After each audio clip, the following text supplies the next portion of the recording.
বর্ণনাকারী। গ্রামের চারদিকে অন্ধকার নেমে এসেছে। বাতাসে অদ্ভুত শো শো শব্দ। সবাই ভয় পাচ্ছে। গ্রামের লোক। আজ আবার ওই অদ্ভুত ছায়াটা দেখা দিল রে। গ্রামের লোক। মা কালী না থাকলে গ্রামে আজ বিপদ নামবে। বর্ণনাকারী। হঠাৎ আকাশে নীল লাল আলো ছড়িয়ে পড়ে। তার মধ্য থেকে মা কালী আবির্ভূত হন। মা কালী। সন্তানরা, ভয় পেও না। এই অশুভ শক্তিকে থামাতে আমাকে 3টি পরীক্ষা দিতে হবে।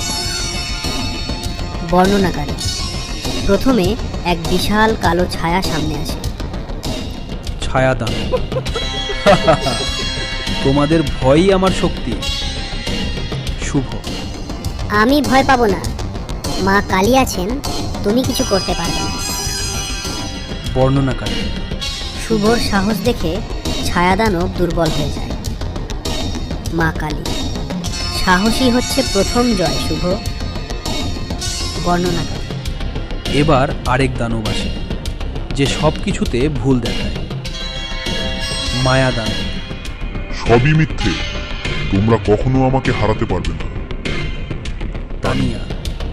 সত্য কখনো মিথ্যার কাছে হার মানে না। মা কালী সত্যের শক্তি।